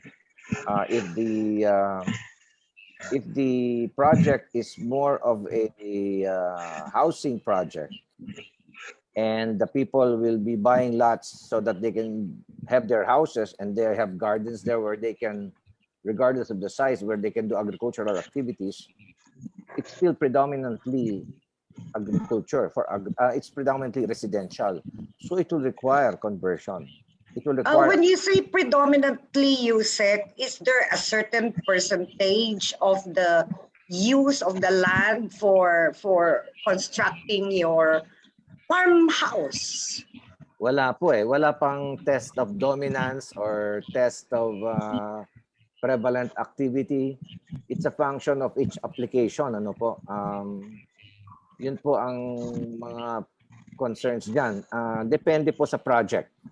Okay. Meron po kaming solar project na sobrang taas ang metro ng solar panel that the crops continue to grow and are being harvested, no? Yung mga ganun po, hindi na kailangan ng conversion kasi tuloy-tuloy po yung crops. Tapos nag-introduce pa sila ng stunted varieties. Kaya lalo pang gumanda yung buhay ng mga magsasaka doon sa lugar na yun. Kahit na may solar, yun po, hindi na kailangan ng conversion because tuloy-tuloy po 100% yung agricultural activity. Yung sa inyo po, may pabahay eh. So, I the fact na may see. pabahay will change the whole picture. Para bang added value na lang yung luxury farm, which you call luxury farm. But it's still Okay. a housing project. Okay, so the moment it is treated as a vacation house, Yes, ma'am. okay, so we need to convert. Okay, hi USEC, did I hear it correctly? NIA certificate is no longer required for DAR conversion? Yes, for critical projects under DAR. No, let me qualify that. NIA certification is no longer required if we can establish if it's irrigable or irrigated based on the data submitted to us by NIA. The goal is hindi na kami lalapit sa NIA. Kami na lang mismo mag-aalam based sa certificate. Oh, Kaya lang po at this juncture, at this time as I speak, hindi pa po kumpleto ang data ng NIA. So ang ginagawa namin, nag-OOCI kami, no? yeah. The general rule is we do away with NIA certificates. Kami na po ang mag-identify para mapabilis. So long as you have the data in your OCI. Yes, ma'am. As long as Okay, the thank data and the OCI findings will support the data. That because irrigability and irrigable features are must be cleared, validated, because if they are irrigable or irrigated lands, non-negotiable po yan for Okay, conversion. thank you. Okay, next question. Do you still require submission of NEPA certification from DENR and CNIC from NIA? This will no longer be required for our critical projects under DAR AO3 since of 2021, but they are required in the normal course of things dun po sa ating regular projects, ano, na hindi po pasok sa 5 critical projects Regular under conversion, yeah. Yes, ma'am. Okay. So there, you hear that? Only for critical projects. Sir, memorial park or cemetery was not mentioned in the land uses enumerated. Is there a moratorium on conversion to memorial park cemeteries in Rizal? I don't Wala know po. why Rizal. Wala po, ma'am. It's not included. No, it's not part of the critical projects. It simply means that it goes through the normal process under DAR A01 2021 and DAR A01 since of 2019. I'm sorry, DAR A01 2019 and DAR A01 2002. These AOs provide substantive and procedural requirements for conversion of ordinary projects. Memorial parks, golf courses, these are ordinary projects. Ordinary projects. Thank you, Yusek. Okay, are farmer beneficiaries allowed to sell the land awarded to them? Yes. Provided na number 1, bayad niya na yung kanyang 30-year amortization plus 6% interest per annum. Number 2, tapos na po yung 10-year holding period which started to run from the time that they received their title and they actually occupied the awarded land. And number 3, yung pagbebenta niya dapat na tao ay mayroong kapasidad to continue the cultivation of the land. And number 4, dapat po yung bagong titulo sa subsequent sale will still show na it is a CLOA. Or Okay. a CLOA, Certificate of Land Ownership Award. These are the 4 general rule. No? Ang exception na lang dyan ay kung na-convert na yan ng magsasaka mismo. Pag na-convert niya, hindi na siya subject to these rules because the land is converted, outside the jurisdiction na po yan ng DAR. Except So CLOA is, a farmer is allowed to sell a title that is CLOA sa CLOA, after 10 years, after the after the 10-year holding, expiration. Opo, the 10-year holding period, yung payment amortization, tsaka updated sa real property tax. Okay, thank you. Aha. Ilang years po ang expiration ng DAR order? 5 years? A conversion order, ma'am, wala pong expiration yon. Ang suggestion ko sa isang developer na may conversion order, tiyakin niya kailan naging final yon, na wala nang question sa court o sa Office of the President. You have 5 years to develop the project. If you fail to develop the project on the last 6 months of the 5-year period, you must ask for an extension. Okay. Usually, binibigyan naman po ng DAR yung extension, lalo na doon sa mga proven na developers na mahuhusay katulong sa kaunlaran. If no improvements have been made during 5 years, is that going to be good? And it has already expired. It is no longer an extension. It's no longer going to be considered extension, but a new application. Or Delikado may po. we still file for extension even after expiration? Depende na po sa secretary o sa regional director, but the law is, if you fail to develop it in 5 years, it will be, the word is automatically revoked under Section Right. 65 of RA Right. 657. So try to avoid that from occurring. That will place you in a very tight situation. What with all the planning and resources that you have assembled, matatalo ko lang sa isang technicality, you can always ask for a first, second, or third extension. I think I've heard about applications which have been extended twice. Ang problema po sa mga iba, after the second or third extension, wala pa rin nangyayari, doon na po talaga nire-revoke ng DAR. Yeah, masyado na matagal, no? Yusek, 10 years. Matagal na. Okay. Sir, can a private hospital be considered as critically important?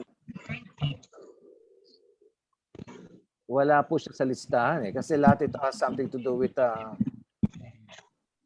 support facilities and structures for food sufficiency, no? At saka sa buhay. Wala po doon ng hospital. Actually, wala nga. Wala po. Pero siguro, pwede rin pong ipaabot yan. In the light of the pandemic, you say hospitals have become critically important also now. Yes, ma'am. Ma'am, pwedeng pumasok po ang hospital under the third type, yung sa Right-of-Way Act of 2015. When there is a national development project, it could be anything, highway, a bridge, hospital. Basta po pumasok sa National Development Project under RA, that Republic Act on right-of-way, the Right-of-Way Act of 2015, ay ano po yan, magiging ano po yan, pwede pong aprubahan yan. The Right-of-Way Act of 2015, aprubahan po yun. So when you say right-of-way, do you mean building or new infrastructure, construction of new infrastructure? Yes. The Congress passed a specific law which empowers local government units and developers to resort to negotiated deals with the farmers or with any landowner if the project is needed for national development. Halimbawa nila is the right-of-way. Kaya tinawag yung batas na yon Right-of-Way Act of 2015. However, if you look at the Right-of-Way Act of 2015, it can cover any national development project. Halimbawa po, may water project, maglalagay po ng tubo sa ilalim at marami pong mga lupang maapektuhan, residential, commercial, industrial, agricultural. The proponent of that project may enter into negotiated deals with these people para po mabili yung lupa nila. Kung di magkasundo, doon pa lang pupunta sa court to exercise the power of eminent domain. Yun po, ginagamit po yun. Ang hospital palagi, I'm sure, papaloob po doon sa Right-of-Way Act of 2015 as projects coverable by the Right-of-Way Act of 2015. So mapapasok po natin ang hospital because of that. The law is RA 10752. RA 10752. Thank you very much. Sabi dyan, You don't have to go to court. Negotiated sale na lang. Okay, that's good to know, and thank you, you said. Okay, from our Negros chapter, we have, Sir Minying Maravilla, we have a memorial park project located in Negros Occidental that has a permit to sell from HLURB, but was stuck in processing of DA certificates, which, as you have discussed, are not required anymore. Can we now proceed directly for conversion requests? Yes, ma'am. The answer there is yes, because of DA has already abolished the Enteclum and the Arteclum. Oh, good, okay. Proceed. Now, if the hectareage is less than 5 hectares, regional director. If more than 5 hectares or more than 5 hectares, you have to file it at the central office to the Bureau of Agrarian Legal Assistance. Yun po. Okay, thank you, Sir Minying. I hope you noted that. Is construction of a perimeter fence considered illegal conversion? What if the purpose is just to keep out illegal occupants, squatters, or informal settlers? Again, it's a function of context. That may form part of the evidence against the accused in an illegal conversion case, but if it can be proved, once the DAR inquirer makes a query from the owner at masabi lang wala lang to ensure na walang magpunta sa lupa namin, that will not be illegal conversion first. As long as the property is tilled, no, continuously, Yes, I ma'am. believe they can prove that they are still using it for agricultural purposes. Okay, Yes, since DAR is a member of Provincial Land Use Committee, do we still need to secure SB ordinance for DAR conversion? Since there is already approved zoning ordinance, can they just request zoning certification from the city municipal planning?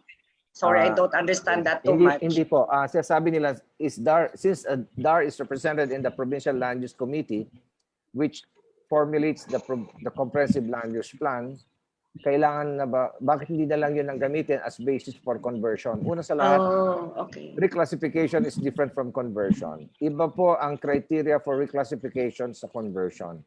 Ikalawa, when they are, DAR is merely being consulted doon. The other one is the Provincial Agricultural Officer, the PAO. Sila po ang nagde-decide kung pwede bang tamnan o hindi pwede tamnan yung lupa. Ang tinitingnan lang po ng DAR doon, tinitiyak na sa zoning, ilan sa mga agrarian reform beneficiaries ang maaaring maapektuhan. So, yun lamang po ang role ng DAR. Very limited sa Provincial Land Use Committee or sa Regional Land Use Committee. Also, more importantly, magkaiba po ang conversion at reclassification. Yeah.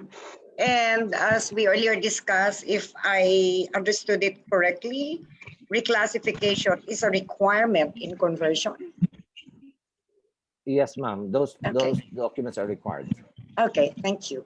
Is conversion, okay, I think we discussed this already. Is conversion required for farmland sold by farmer holders of dark LOA?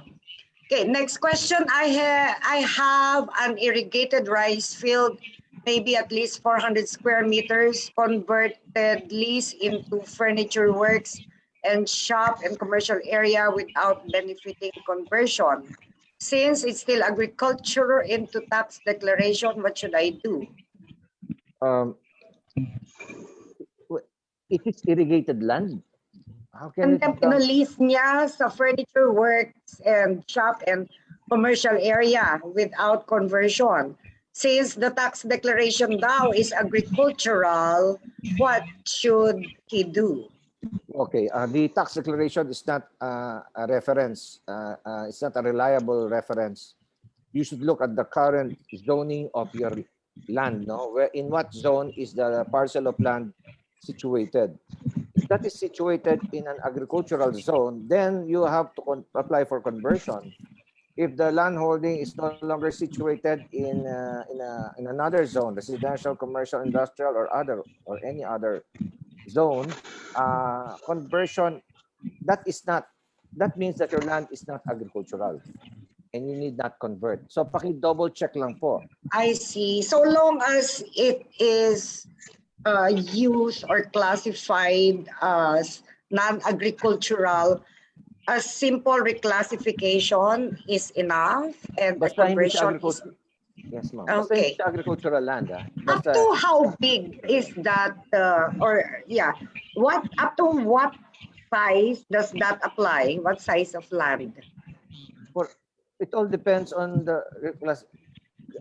I'd like to stress, basta hindi po agricultural land dyan, hindi na Mhm. po natin po problemahin ng conversion. Pero kung agricultural land dyan, at yan ay sinabi po ng Department of Agriculture o ng local government units, kailangan pa rin po ang conversion. Kasi maaari pong ang mga agricultural lands ay magkaroon ng residential zone. Oo. So siguro malalaki po yun. Vast tracts of land like, I don't know, 20 hectares of rice fields, ginawa nilang residential zone. Now, that is something that will be implemented within 5, 10, 15 years. Mhm. Now, as specific parcels of land are developed for housing projects, the first thing that you have to prove is this has been reclassified as a residential zone. Now, pagpatok ng application for conversion, ang unang tanong ng DAR, is it more viable to use this for non-agri use? Or is still more viable to stick to agriculture? No, ipoprove niyo po kasi test of cost benefit, no? Which is more valuable ngayon? Kung non-agri na ba yan o agri? Yeah. Pag na-prove niyo na yon na mas valuable yan as residential, ipapakita niyo yung 5-year development plan. Ipoprove niyo muna na hindi siya irrigated or irrigable. Right. Na-prove niyo na yon, okay na po. Pakita niyo na yung 5-year development plan niyo, yung cost-benefit analysis sa yung feasibility study, doon na po aandar yan. Pero naka-attach dyan yung zoning ordinance. Even for a Comprehensive 400 square meter project, property, you said? Ang liit na feasibility Yun nga eh. study. Yes. Eh di maliit Wow. na feasibility study po. Okay. 400 nga, no? Irrigated. Paki-check na lang po, dalawin niya yung provincial agrarian reform officer doon. I-double check na muna kung ang lupa niya agricultural. I want to find out. Ano na zoning niyan? Ano pa yung activities sa neighboring areas? Doon sa Yeah. areas? Ano po ang Okay. activities? Thank you, Yusek. For energy power projects to be considered critically important, is it required that the proposed project is considered as energy project of national significance by DOE, or sufficient that the proposed energy generation project was approved by DOE regardless of classification? Once, yes, if you have a certification from DOE, that will be very helpful. That can comply with the requirements under AO3 series, AO3A of 2021. Kung yan ay local electric generation, you can ask the help of the NEA, National Electrification Administration. So marami pong ahensya ang pwedeng mag-back up po sa inyong project. Okay, thank you. What if, okay, we have discussed this already. If there are already improvements in the property before the application for conversion, will the applicant be considered to have committed illegal conversion? What are the consequences? I believe you also discussed this in your presentation if they Yes, listen. ma'am. Yes, Okay, sir. Technically, illegal conversion po yun. Yes. Next question then. This may be an unrelated topic, but may I ask about the status of the Hacienda Kailaway, Manilad, and Paliko case in Nasugbu? Farmer beneficiaries have been trying to sell the CLOA-covered properties of which the prescription period regarding the prohibition of sale has lapsed. Can these lands be legally sold now? Thank you very much. From Lorenzo Salvador Jr. I think that's part of the Ross and Company case, no? I am not. Yeah, Rojas. Opo, Ross and Company case yan. This is the rule. There are still issues which have to be resolved with regard to the Ross and Company case. There were some problems in the land acquisition and distribution. Yun po ang inaayos ngayon, no, sa titling procedure. Ang rule po dyan ganito. The 10-year holding period must lapse bago nyo ibenta ang lupa. Pag yan ay binenta nyo, dapat... Nag-lapse na nga daw, sir. Okay. Okay. Dapat bayad na nila yung kanilang 30-year amortization at updated sila sa real property tax.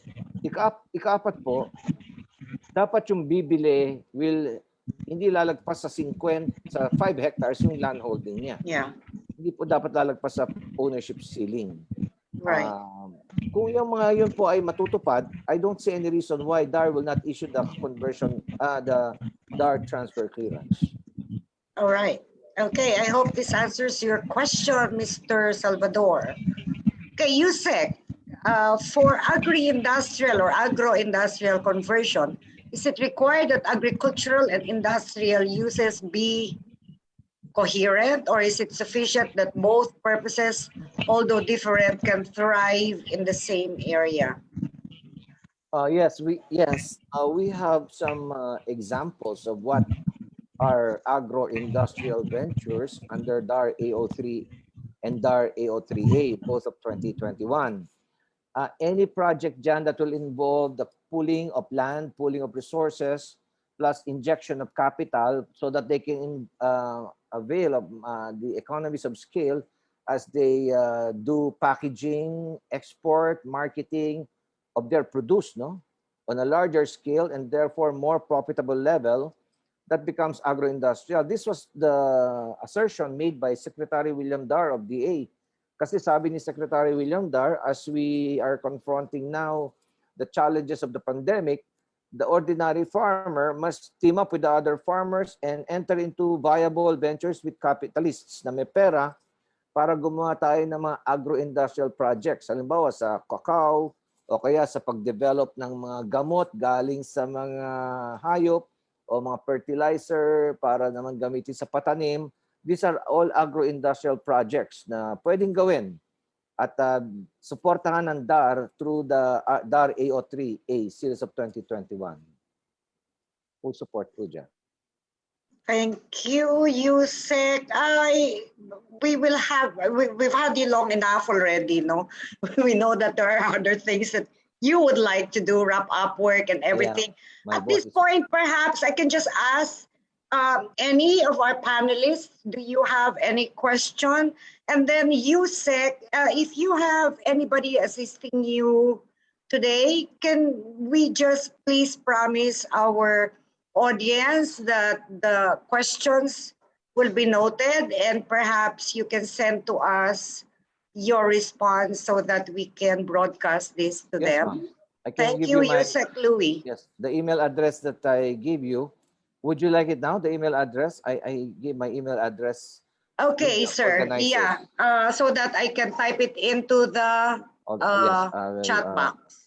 sandali lang po. Saan ba yun? Kasi kunin ko po. Maybe, Ms. Shermin, perhaps you can put together the questions for the staff of Yusek Louie. My email address is USEC, USEC, Yeah. dot Lima Alpha Oscar at, Lima Alpha Oscar at dar.gov.ph. at dar.gov.ph. usec.lao@dar.gov.ph. Yes, ma'am. All right, thank you so much for that. Okay, would you like me to still ask or read one more question or? Sige po. Before I have a meeting with the secretary. Okay, sorry about that, and thank you so much. Anyway, with all of these updates and amendments via various department issuances, will DAR eventually issue consolidated rules and regulations for easy reference ng citizens and other stakeholders? None as of the moment. Yes, there's a need to codify them, but there are the apat lang po yan. DAR AO1 2002, DAR AO1 2019, DAR AO3, and DAR AO3A, both of 2021. Apat lang po. Balang araw po i-codify natin yan because nagsulputan lahat yan po dala ng pandemya. Thank you. That will be the next step to codify them. Yes, Thank you for that, Yusek. I read somewhere, I'm not sure if here in the questions box or in the chat box, but there is one of the AOs that you cited that they say they could not find online. Yes, Are ma'am. all of these online? Yes, except DAR AO3A, because there were some problems with the publisher. It is to be published. When is it supposed to be published? AO3A. It's DAR AO3A is up for publication. When is it supposed to be published? I can give you an advanced copy of DAR AO3A. Yes, sir. Maybe we can request for you to send a copy of the AO to CREBA National. Yes, we will do that. With the qualification, this is still for publication. Nagka-problema lang sa bidders, pero okay na po. So it will Okay, be published great. in two newspapers, no? Manila Tribune and Manila Times. The Tribune and Manila Times, doon po ipapublish yun. Date of, Alright. date of publication. Mas maganda ko online kasi pick up lang. Okay, okay. Sige po, papadalan ko po kayo. Thank you very AO3A. much for your time, Yusek Louis yes. Pangulayan. Yes, thank you. You know, Yusek Louis has always been an active partner in all our CREBA endeavors, events, even conventions. He has never turned us down. So, you know, we appreciate all of this. Thank you, and would like to return the screen to Ma'am Techi. Salamat po. Yeah. Salamat po, salamat kay kayo. Opo, salamat. Yeah, thank you po, Yes, Yusek Pangulayan. This is indeed very informative. You're very supportive and generous in sharing the information with us. And we look Yes, forward Mr. really to a very streamlined process of land conversion. Yes, And kasi, you know, like while food security is primordial, housing is equally important. So our concern is primarily from converting from agricultural to housing. Yes, And we look forward na sana equally ang importance that will be given to housing, and that is the concern of CREBA. Anyway, thank you very much, Yusek. You've been very informative about this. And I'd like also to thank Joe for co-hosting today's industry update. And I'd like to also thank all our officers who joined us today, and as well as our chapter officers and representatives. I'd like to make us just a very short announcement. Our Christmas party for CREBA is going to be held on December 10 via Zoom. And of course, we're inviting government officials like Yusek Pangulayan to join us. Our participation, we will send you the necessary invitation, Yusek. And ang focus natin is gonna be Zoom for, protocol purposes.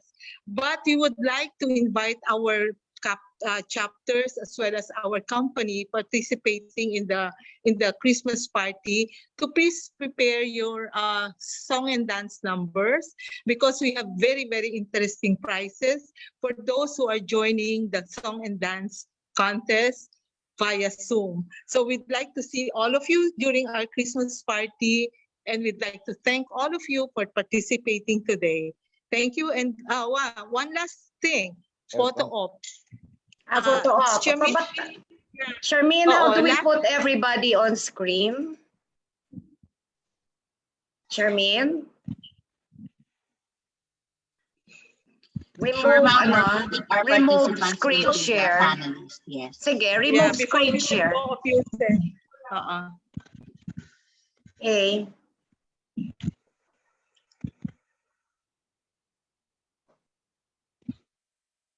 Where are the others?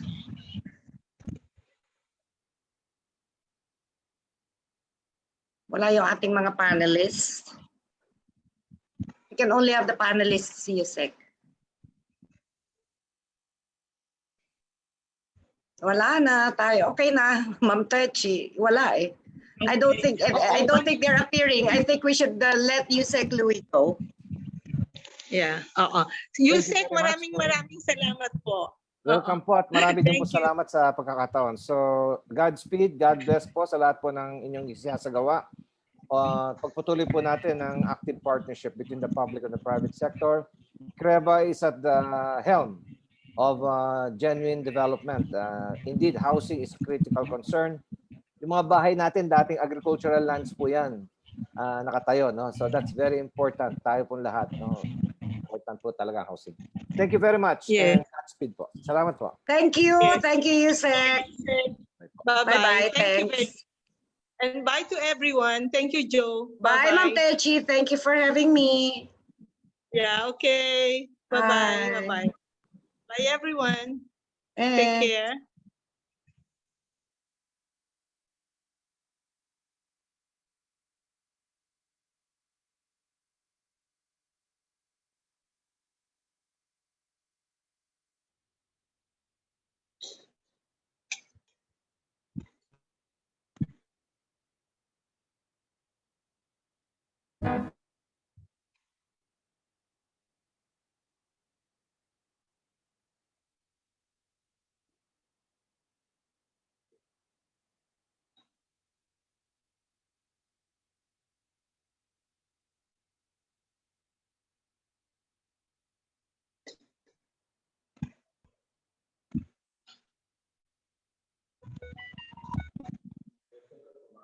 Hmm?